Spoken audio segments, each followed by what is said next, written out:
बहुत साल पहले, करीबन 2.5 साल पहले मैंने एक स्टोरी की थी, जिसके बाद मुझे भी बहुत अच्छा रिस्पांस मिला था उस स्टोरी का, क्योंकि मेरे पास सवाल आए थे कि ये कहाँ है, ये इसमें कहाँ से कैसे हम मदद पा सकते हैं।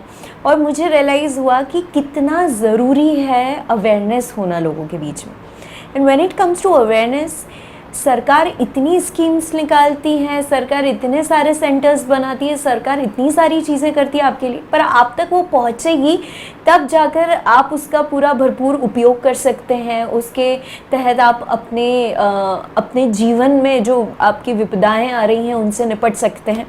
और ये स्टोरी जब मैंने 2.5 साल पहले की थी, आज क्या स्टैटिस्टिकल डेटाज हैं, क्या बदलाव आया है, क्या डर बैठा है लोगों के मन में, ये सारी बातें आज हम डिस्कस करने वाले हैं। मैं हूँ आपकी दोस्त चैटरबॉक्स जूही और आप देख रहे हैं आपका फेवरेट चैनल हैथवे BTV हुआ, क्योंकि ज़माना वी द यंगस्टर्स का। महिला एवं बाल विकास एक बहुत मेजर टॉपिक है। मुझे लगता है कि इस देश में और किसी भी देश की बात करें, जब महिला और बच्चों का एक हैप्पीनेस क्वेश्चंट ज़्यादा होता है, वो देश हमेशा प्रोग्रेस करता है, वो प्रोग्रेसिव थॉट्स से भरा होता है। और वन स्टॉप सेंटर एक ऐसी जगह है, क्योंकि इसका नाम ही है वन स्टॉप सेंटर, मतलब महिलाओं से और बच्चों से रिलेटेड तमाम जो मसले होते हैं, छोटे बड़े, बहुत संजीदा, बहुत ही सतही कोई भी मसला है, वो यहाँ हल होता है, वो बातचीत से हो या फिर वो किसी और तरीके से हो। और ये एक बहुत ही खुशनसीबी वाली बात है कि हमारे क्षेत्र को, हमारे इंदौर को, हमारी सिटी को ये सेंटर मिला है। जब शुरुआती तौर पे 18 सेंटर्स थे, उसमें हमारा सेंटर था। और इसका आप जानती हैं, इसका अवेयरनेस इतना ज़्यादा है कि महिलाएं आगे रह के आजकल हेल्प लेती हैं और स्वयं आती हैं और अपने हक़ की लड़ाई लड़ती हैं यहाँ पे आके, और मदद होती है वन स्टॉप सेंटर से। मेरे साथ हैं डॉक्टर वंचना सिंह परिहार मैम। आपने वन स्टॉप सेंटर को अपने बच्चे की तरह मुझे लगता है विकसित किया है, क्योंकि जब आप अपना इमोशन इन्वॉल्व करते हैं किसी भी जगह, हम सरकारी कर्मचारी हैं, पर जब हम अपना मकसद ऐड कर देते हैं उसमें, मुझे लगता है कि वो और फलता है, फूलता है। तो वन स्टॉप सेंटर, मैं आज वंचना जी से बात कर रही हूँ, जो 2.5 साल पहले मुझे उन्होंने बड़ी खुश बताया था कि आज अब ऐसा यहाँ पे सिटी में आप लोगों के लिए इतनी अच्छी चीज़ है। और आज मैं वंचना जी से बात कर रही हूँ, कितना सेटिस्फैक्शन है इस संस्था को लेकर और जिसके लिए आपको यहाँ पे अपॉइंट किया गया। थैंक यू जूही जी। और एक चीज़ तो ये कि जो आपका पहला स्टोरी था यहाँ का 2.5 साल पहले वाला, उसने महिलाओं के और समाज में सभी के सामने वन स्टॉप सेंटर जैसे जो सरकारी कार्यालय हैं उसका होना लोगों को तक पहुँचाया था कि हम इस तरीके से यहाँ पहुँच सकते हैं और मदद ले सकते हैं। कुछ है ऐसा। बिल्कुल।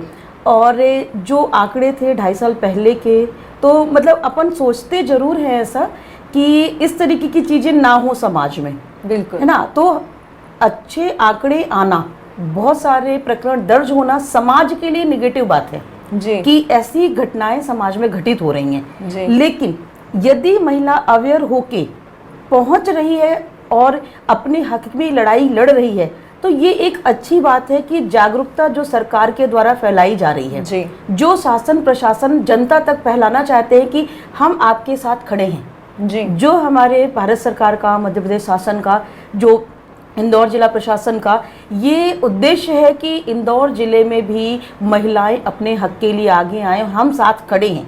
तो अवेयरनेस कैंपेनिंग से ये हुआ है कि जो पंजीबद्ध केसेस हैं वो बहुत हुए हैं, तो ये बताता है कि जनता जागरूक हो रही है, महिलाएं जागरूक हो रही हैं और अपने हक के लिए आगे बढ़ रही हैं। ये बहुत अच्छी बात है कि अभी महिलाओं को सिर्फ पता नहीं है, उनको अगर कहीं कुछ खटक रहा है या उनके जीवन में कोई परेशानी वो फेस कर रही हैं तो वो खुल के आके आपके पास आपके समक्ष वो अपनी बात को रख रही हैं। बिल्कुल बिल्कुल। मैम अगर हम बात करें स्टैटिस्टिकल डेटास की तो पिछले कुछ सालों में किस तरह ये बढ़ा है? आपने कहा बढ़ा है, वो समाज की कुरीतियां हैं जो प्रिवेल कर रही हैं, बट एक इसका पॉजिटिव पॉइंट ये है कि महिलाएं आ रही हैं, तो किस तरह से कितने केसेस हैंडल किए हैं one stop centre? One stop centre की जो स्टार्टिंग थी वो 18 नवंबर 2016 से थी, और वहाँ पर हम देखते हैं जो फाइनेंशियल ईयर वाइज मैं बताऊंगी तो 16-17 में केवल हमारे पास 21 केस आए थे। मतलब नवंबर से मार्च तक हमारे पास 21 केस आए थे जी। फिर उसके बाद अप्रैल 17 से अगर हम मार्च 18 तक बात करें तो 555 केसेस आए थे जी। ये जो 555 केसेस आए थे ये मैक्सिमम टू मैक्सिमम न्यायालय से आए थे, जो माननीय न्यायालय के द्वारा वन स्टॉप सेंटर में एक जांच प्रतिवेदन आते हैं डोमेस्टिक वायलेंस के, उसमें थोड़े जन सुनवाई के केस थे, थोड़े सीएम हेल्पलाइन के केस थे, इस तरीके से जी। फिर धीरे धीरे जब हमारा और ये आपका अवेयर होते गए तो फिर 555 के बाद हमारे पास 18-19 में 690 केसेस दर्ज हुए। ओके।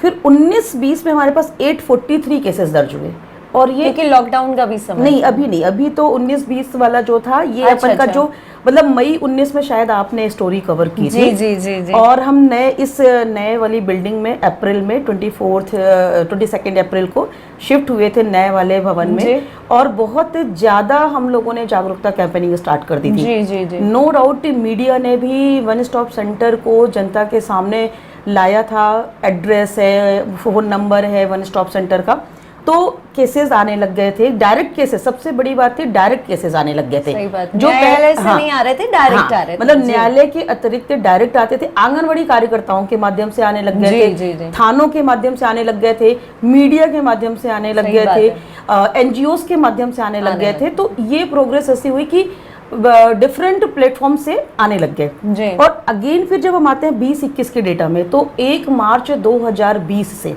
हमारे वन स्टॉप सेंटर के साथ महिला हेल्पलाइन को जोड़ा गया 181 जो महिला हेल्पलाइन है भारत सरकार की, इसे 1 मार्च 2020 से जोड़ा गया जी। और उसी समय आपको पता है कि मार्च 20 से ही हमारा लॉकडाउन का स्टार्ट हो गया, पहला लॉकडाउन लग गया। लेकिन उस समय भी 181 के माध्यम से या फिर डायरेक्ट, चूंकि अब साल भर से जो लैंडलाइन नंबर था वो पब्लिकली बहुत हो चुका था जी, न्यूज़पेपर के थ्रू, या फिर जो सक्सेस स्टोरीज जाती हैं कि चलो यहाँ पे समझौता हुआ, इसको न्याय मिला, जो हमारा विधिक सहायता प्राधिकरण है उनके माध्यम से, पुलिस थानों के माध्यम से, हर जगह अवेयरनेस कैंपेनिंग थी, तो सभी ने महिलाओं को बताया कि वन स्टॉप सेंटर भी है जहाँ समझौता हो जाता है, जन सुनवाई के माध्यम से, ऐसे करके बहुत सारे हो रहे थे। लेकिन जो लॉकडाउन का पीरियड आया है तो उस समय हम लोग फिर ऑनलाइन काउंसलिंग करना और ये सब चीजें करना हमने स्टार्ट किया। तो अब आप देखोगे कि 843 19-20 में थे केस,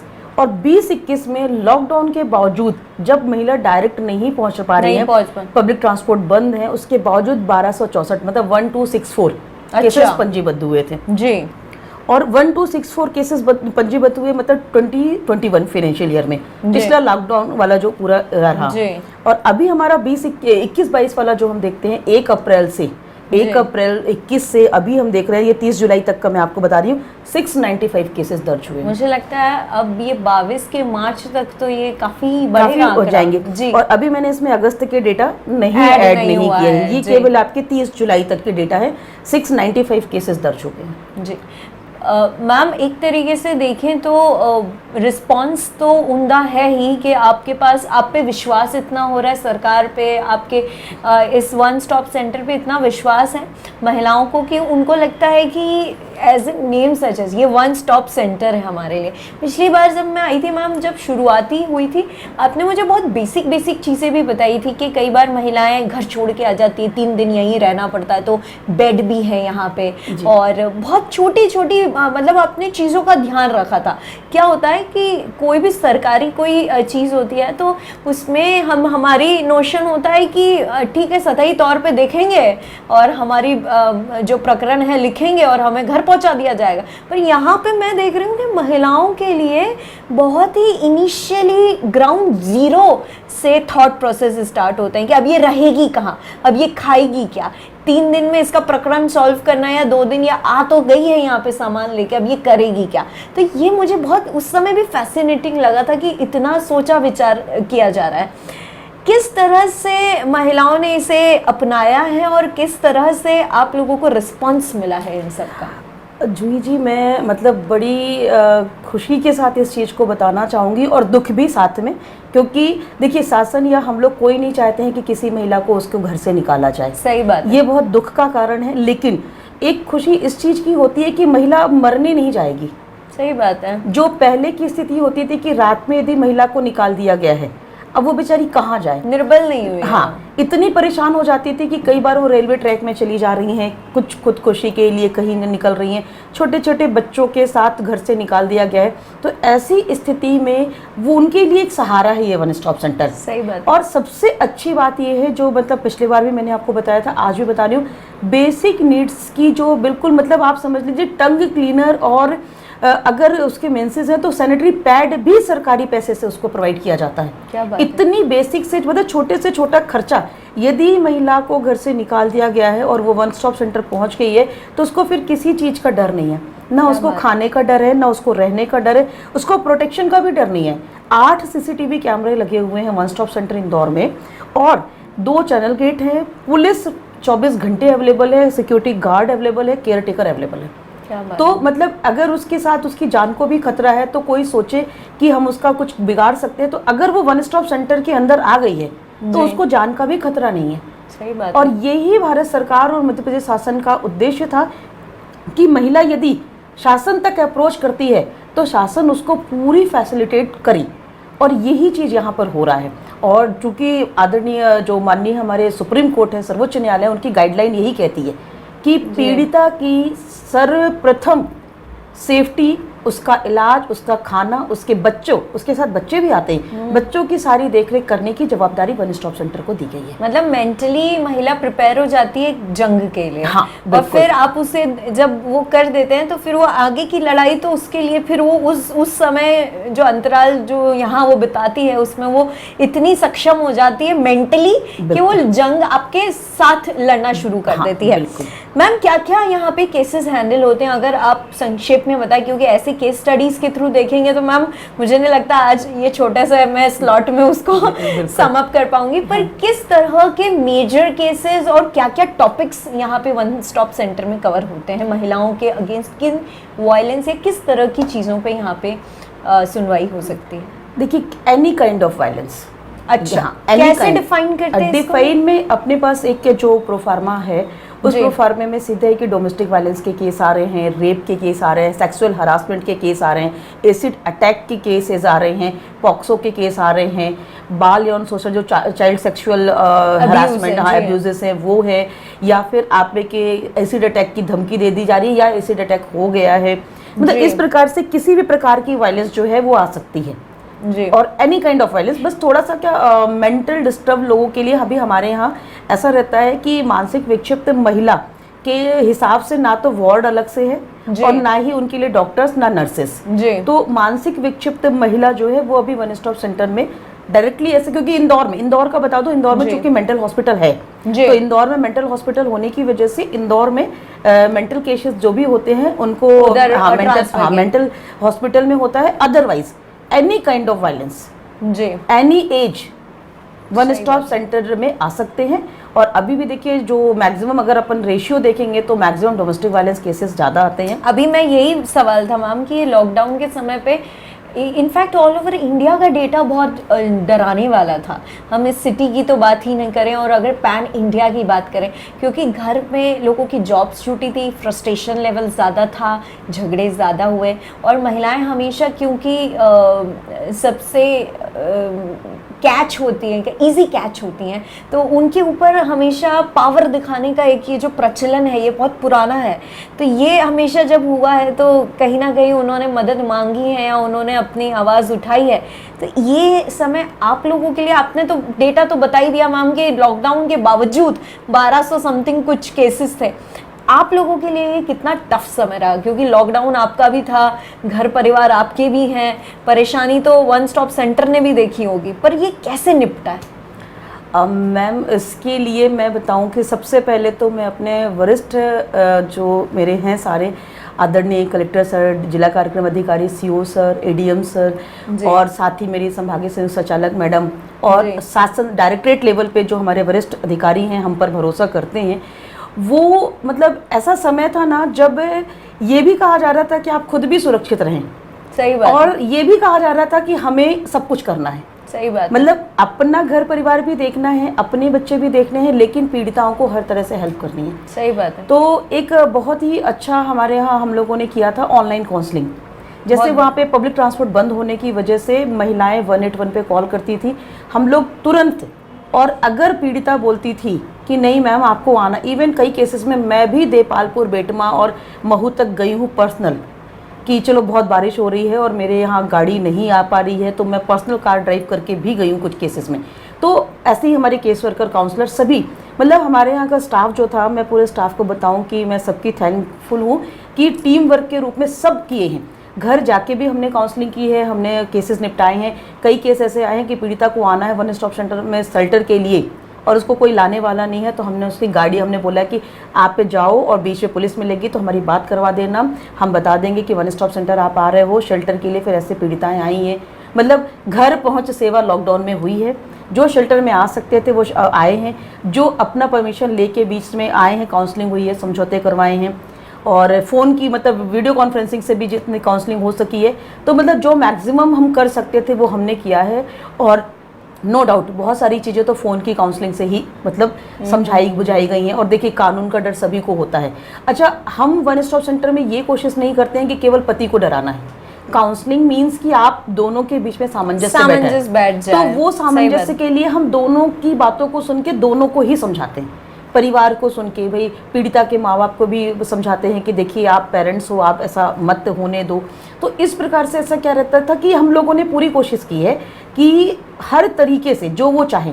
और फिर न्यायालय बंद होने की वजह से उस समय न्यायालयीन प्रकरण में विलम्ब हुआ है, मतलब जो चीज़ें पुलिस सहायता की थी, पुलिस सहायता भी मिल गई है, काउंसलिंग की थी वो मिल गई, शेल्टर मिल गया। अब चूंकि न्यायालय ही बंद थे तो जो भरण पोषण के प्रकरण दर्ज कराना चाहते थे वो तो कुछ महीनों आगे वो लंबित हुए हैं जी। इस प्रकार से किया गया है। मैम यहाँ पे हमने बीमारी की बात कर ली, उसके सिम्टम्स हमें समझ में आ गई कि वायलेंस होता है, बीमारी ये होती है कि घर परिवार में सामंजस्य नहीं बैठ पाता है। मैम एक कोई कड़ी होती होगी जो आप हमेशा देखती हैं कि ये कड़ी बड़ी कमज़ोर होती है रिश्तों में, जो ज़्यादातर चीज़ें जिसकी वजह से आपके पास केसेस आते हैं वो फिर वो पुरुष की तरफ से कोई खामियां हो या महिलाओं की खुद की तरफ से भी इनसिक्योरिटीज़ या ज़्यादा विचार करना। मैं देखती हूँ आपको, आप जब काउंसलिंग करते हैं तो आप महिलाओं को भी समझा रहे हैं, पुरुषों को भी समझा रहे हैं। तो आपने अपने इतने एक्सपीरियंस में, अभी इतने जो सालों का हो गया, उसमें आपने वो एक मेन नब्ज क्या पकड़ी है कि कहाँ आती है परेशानी? देखिए, किसी भी रिश्ते के बीच में परेशानी होती है उसका ईगो क्लैश बहुत। और जो हम जिस सोसाइटी में रह रहे हैं, हम पैट्रियार्कल सोसाइटी में रह रहे हैं, सही बात और यहाँ पर जो मेल ईगो है वो सुपर हावी होता है। Don't take it otherwise, it's my personal view. नहीं, दैट्स ट्रू एक्चुअली, ठीक है ना। तो ये जो है, ये जो मेल ईगो है, ये कहीं ना कहीं अभी हमारे इंडिया में बहुत हावी रहता है। हो क्या रहा है कि हम महिलाओं को बराबर का दर्जा दे रहे हैं, उनको पढ़ा लिखा रहे हैं, लेकिन जो उनकी फैमिली रिस्पॉन्सिबिलिटीज है उसमें हम शेयर नहीं कर रहे हैं। सही बात है, ठीक है ना। आप बीइंग एन ऑफिसर आप बहुत पावरफुल हो, but being a mother, being a wife, being an women at your house, सीधी सी बात है कि आपको सारी रिस्पॉन्सिबिलिटी फुलफिल करनी है। लॉकडाउन वाला जो समय रहा है उसमें वर्किंग वुमेन्स घर पे वर्क फ्रॉम होम पे थी, ठीक है ना। सारे लोग वर्क फ्रॉम होम में थे, जो मतलब प्राइवेट सेक्टर और इस तरह से थे, काम सभी कर रहे थे। बाइयां बंद हो चुकी थी, बहुत सारी जगहों पे फाइनेंशियल क्राइसिस आ गई थी बहुत सारे परिवारों में।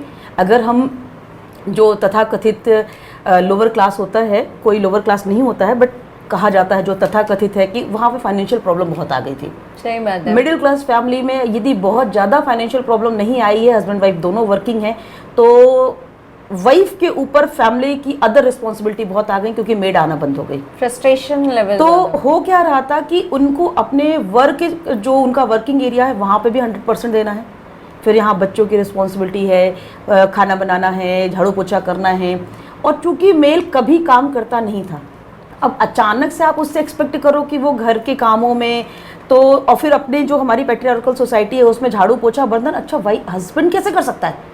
फिर ज्वाइंट फैमिली है तब तो भाई सबको बड़ा बुरा लगता है कि नहीं, कैसे मेरा बेटा कर सकता है बहू के साथ ये सब काम। मतलब अगर कोई पति अपनी पत्नी का हेल्प भी कर रहा है तो वो सोसाइटी के डर से बेचारा नहीं कर पा रहा है। छोटी छोटी चीजों से कोई एक बड़ा मुद्दा उभरता है मुद्दा बन रहा है और वो मुद्दा फिर वायलेंस में तब्दील हो जाता है।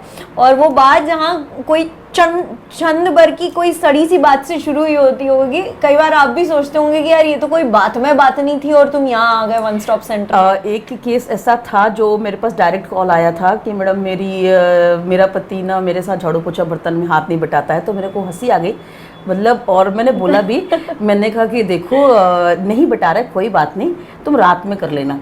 तो बोली कि ऐसे, तो मैंने उसको बस हंस के बोला, मैंने कहा अच्छा तुमने जिसको कंप्लेन किया है do you know the designation of that person? तो बोली मुझे बस इतना पता है कि आप महिलाओं के लिए काम करते हो और मुझे आपका नंबर मिला है।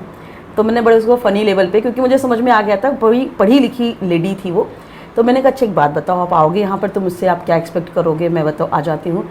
बोली मैडम आप मेरे हस्बैंड को समझा दीजिए कि वो मेरा हाथ बटाए। मैंने कहा ठीक है फ़ोन पे मैं समझा देती हूँ, और तुम्हारा बेबी छोटा है तो क्या आना पसंद करोगे ऐसे इतने कोरोना में जहाँ इतनी डेथ हो रही है?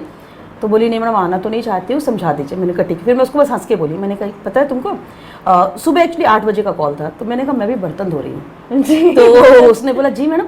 मैंने कहा 15 मार्च से मेड नहीं आ रही है, किसी के घर में नहीं आ रही है, सही बात हमारे घर में भी नहीं आ रही है। आपने तो कंप्लेन करी है, नो डाउट हम आपकी कंप्लेन पे काम भी करेंगे, लेकिन ये बताओ मैं कहाँ कंप्लेन करूँ? तो वो हंस दी, बोली कि अच्छा ठीक है मैम मैं समझ गई। अब आप भी मतलब कई बार ना मैम मुझे लगता है सिर्फ सहानुभूति चाहिए हाँ, होती है। बस वो लोग अपनी मन की भड़ास निकाल दे। हाँ, कोई बात नहीं। तो वो अपनी मन की पूरी, मतलब 1 घंटे में उसने मुझसे खूब बातें की, सारी शेयर की, हंसी मजाक हो गया, उसकी बातें हंसी मजाक में चली गई। फिर बोली thank you ma'am for supporting me. फिर मैंने कहा तो क्या करना है, अपन को बुलाना है तुम्हारे हस्बैंड को? बोली नहीं मैडम मैं समझ गई। तो ऐसी काउंसलिंग से भी केस सुधर जा रहे थे। तो मतलब वो जो आप कहते हैं ना कि जो व्यक्ति रोज बाहर निकल रहा है और अचानक से उसको एक कमरे में बंद कर दिया गया है, सभी के लिए, बच्चों के लिए भी सभी के लिए, तो वो जो लॉकडाउन का रहा है उसमें मेजर रीजन मुझको ऐसे थोड़े बहुत मतलब छोटे छोटे इशू थे, लेकिन ये था कि हाँ अगर वो हम तक पहुंचे हैं तो उनका इशू बड़ा नहीं होने पाया है। This is the importance of 181। Ma'am अब हमने सारी बातें कर ली, मुझे नहीं लगता मैंने कोई टॉपिक छोड़ा। भाई एक लास्ट चीज़ वो ये है कि अभी हमने महिलाओं को अवेयर किया है। अगर मैं कहूँ कि थोड़ा पुरुषों के लिए भी आप बता दें कि अगर कोई महिला वन स्टॉप सेंटर आ गई है तो वो कितनी सशक्त हो गई है, वो कितनी पावरफुल हो गई है।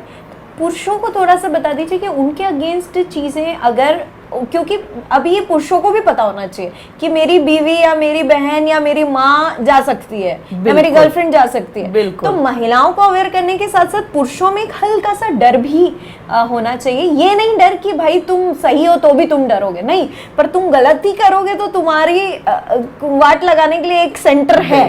तो उनके लिए आप क्या कहना चाहेंगे, किस तरह से उनके ऊपर कार्रवाई हो सकती है? मैं यहाँ पर इसी एग्जाम्पल को लेती हूँ जो मैंने अभी बताया कि उस लड़की को, जो लेडी मेरे को फ़ोन करी और मैंने उसको बहुत प्यार से समझा दिया कि मैं भी बर्तन धो रही हूँ, लेकिन अगर वो महिला चाहती है तो इमोशनली हस्बैंड का ये काम है कि जब वो फाइनेंशियली आपके साथ हाथ बटा रही है तो एटलीस्ट उसके घर के कामों में आप उसका हाथ बटाओ। सही बात। ये गलत था। वो तो उस समय के झगड़े को रोकने के लिए हम लोग का प्रयास रहता है कि जो झगड़ा है वो बढ़े ना, लेकिन ये एक तरीके से कहीं ना कहीं वायलेंस होता है, इमोशनल वायलेंस होता है कि आप उसके साथ उसकी भावनाओं को नहीं समझ रहे हैं। Any kind of violence domestic violence के अंतर्गत आता है, चाहे आप उसको इमोशनल वायलेंस दे रहे हो, मतलब बात नहीं कर रहे हो, पति ने बात करना बंद कर दिया, 15 दिन से बात नहीं कर रहा है, दिस इज इमोशनल वायलेंस।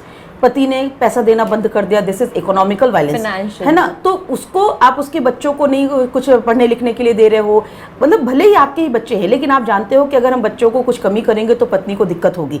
तो इस प्रकार से आप किसी प्रकार का वायलेंस करते हो तो आपका घरेलू हिंसा अधिनियम 2005 बहुत कड़े प्रावधान भी करता है, और वो आपको इस तरीके का कर देगा कि आप सोचो ना कि हम पीड़िता को छोड़ देंगे और दूसरी शादी कर देंगे, तो आप कभी नहीं कर सकते हो। यदि आपकी वाइफ ने सोच लिया है कि ना वो आप इसको तलाक देगी और ना ही आपको किसी प्रकार से ऐसा वो करेगी कि मतलब अगर आप उसको प्यार से नहीं रख रहे हो तो वो आपके खिलाफ आवाज़ उठाएगी। तो समझ लीजिए कि आपके साथ तो गलत होगा ही होगा, क्योंकि कानून बहुत सख्त है। और सबसे बड़ी बात है कि शासन और माननीय न्यायालय इन चीज़ों की महत्ता को समझते हुए बहुत ज़्यादा पॉजिटिव हैं कि महिलाओं के लिए हमें काम आगे बढ़ाना है। तो पुरुषों को ये पता होना चाहिए कि किसी भी प्रकार का जो हिंसा है तो वो हिंसा उनके खिलाफ जा सकती है। उनको भी मतलब अगर पत्नी है आपकी और बराबर से है, पत्नी को फ्रेंड मान के चलो, और अगर उनके साथ अच्छे से आप बिहेव कर रहे हो, अच्छे से रख रहे हो, तो कोई भी महिला अपना परिवार तोड़ना नहीं चाहती है। कोई भी हम तक नहीं पहुंचेगी। हम तक पहुंच जाएगी तो प्रकरण भी दर्ज होगा, पुलिस में शिकायत भी होगी, और ऐसे समय पे शासन और प्रशासन उस पीड़िता के साथ बिल्कुल उसके माँ बाप की तरह खड़ा होता है और हर तरीके से उसको हर तरीके से संबल दिया जाता है। उसको इमोशनल संबल दिया जाता है, उसको इकोनॉमिकल संबल दिया जाता है, उसको ह्यूमन रिसोर्स का संबल दिया जाता है। अगर वो चाह लेगी कि नहीं अब तो मुझे अपने हक की लड़ाई लड़नी है, तो संबंधित पुरुष के खिलाफ काफी कार्रवाई भी हो जाती है। सेफ्टी तो बहुत मेजर सेफ्टी दी जाती है। और हमारे यहाँ हम लोगों ने इकोनॉमिकली, मतलब मैं इसमें बोलूँगी माननीय कलेक्टर महोदय सर का और हमारे जो वरिष्ठ अधिकारी सारे हैं, वो मेरे डीपीओ सर हैं जो हैं डॉक्टर CL पासी सर, हम लोगों ने एक मुहिम स्टार्ट की है कि वन स्टॉप सेंटर में आने वाली जो लड़की महिला है उसको हम किसी भी तरीके से कोशिश करके छोटा मोटा जो भी उसकी योग्यता है, कहीं खाना बनाने के लिए, कहीं जैसा भी है, पढ़ी लिखी है तो उस हिसाब से हम उसको एक प्लेटफॉर्म देते हैं कि हाँ उसको इकोनॉमिकली एम्पावर करने की भी पूरी कोशिश कर रहे हैं। तो ऐसा नहीं है कि वो आपके ऊपर डिपेंड ही रहेगी, अगर वो आ गई है तो उसको हर प्रकार की हेल्प मिलेगी। और इतने सारे धाराएं हैं IPC CRPC के, और इस समय तो आप देख रहे हैं कि पूरे इंदौर में सभी थानों में महिला ऊर्जा डेस्क स्थापित हो चुकी है। तो माननीय मुख्यमंत्री जी और शासन प्रशासन के सभी अंग, चाहे वो पुलिस प्रशासन हो, जिला प्रशासन हो, सभी महिलाओं के हक के लिए बिल्कुल तन्मयता से लगे हुए हैं। तो यदि महिला पहुंचती है तो पुरुषों को इस चीज को सोचना है कि घर की बात घर पे रखी जाए। बस यही मुझे थोड़ा सा एक वो दुखती नब्ज टच करनी थी उनकी, वो हो चुकी है। पर मैं तो यही कहूँगी कि आपके आपसी मैम ने भी अभी थोड़ी देर पहले केस सुलटाते समय मुझे एक बहुत अच्छी बात लगी कि घर की बातों को घर में सॉल्व कर ले। आई थिंक वो सबसे खूबसूरत बात होती है कि आप अपने संबंधों को खुद ही इतना सुलझा लें कि किसी और को आपको समझाना नहीं पड़े। पर बहुत अच्छी लगा मैम आज आपसे मिलके, और वो ऊर्जा और वो आपका जो व्यक्तित्व मैंने 2.5 साल पहले देखा था वो आज और वो चरम सीमा पे, क्योंकि आपने इतने केसेस देख लिए हैं, अब आप खुद उनको जी चुकी हैं, आपने इतना सब समझ लिया है कि आपने उस चीज़ को इतना आत्मसात कर लिया अपने अंदर कि आपके चेहरे पे, आपकी आवाज़ में, आपके बोलने के तरीके में वो झलक रहा है। और बहुत अच्छा लगा मुझे कि आप अगर फटकार सकती हैं तो आप गले लगा के आप समझा भी सकती हैं। और यही एक महिला को चाहिए कि कोई उसके साथ ऐसा रहे जो उसे ज्ञान भी दे सके, उसके साथ खड़ा भी रह सके। और ये अगर ऐसा कोई प्रशासन ने इतना अच्छा हमारे लिए कुछ बनाया तो इससे अच्छा तो हमारे लिए कुछ हो ही नहीं सकता है। Thank you so much ma'am, आपने अपना समय दिया। मैं यही कोशिश करूंगी कि मैं यही चाहूंगी, और मेरे अगर इस इंटरव्यू के द्वारा और लोगों को अगर ये पता चले तो ये मेरे लिए बहुत ही कमाल की और खुशनसीब वाली बात होगी। Thank you so much ma'am. Thank you. Well आज का ये सेगमेंट ओवरवेलमिंग था मेरे लिए। मुझे हमेशा से ही ऐसे मुद्दों पे बात करना अच्छा लगता है जो समाज के किसी भी तबके को एम्पावर करते हैं या उन्हें एक दिशा ज्ञान देते हैं, उन्हें अवेयर करते हैं। और यहाँ पे स्पेशली जब बात महिलाओं की होती है तो वो किसी भी समाज की या किसी भी एज ग्रुप की या किसी भी स्टेटस की महिला हो, उसके जीवन में अगर कोई ऐसी परेशानी है जिसका समाधान उससे नहीं हो रहा है या वो बहुत निर्बल महसूस कर रही है, असहाय महसूस कर रही है, तो उनके लिए यहाँ पे एक जगह है जहाँ पे उनकी समस्या का निराकरण हो सकता है, वो है वन स्टॉप सेंटर। तो कैसा लगा आपको ये मेरा सेगमेंट मुझे ज़रूर बताइएगा। feedbyu@gmail.com. Till then, this is your chatterbox Juhi signing off with the camera person Manish Rao Jaga ji. But you guys keep watching Hathway BTV हुआ, क्योंकि इस ज़माना है We the Youngsters का।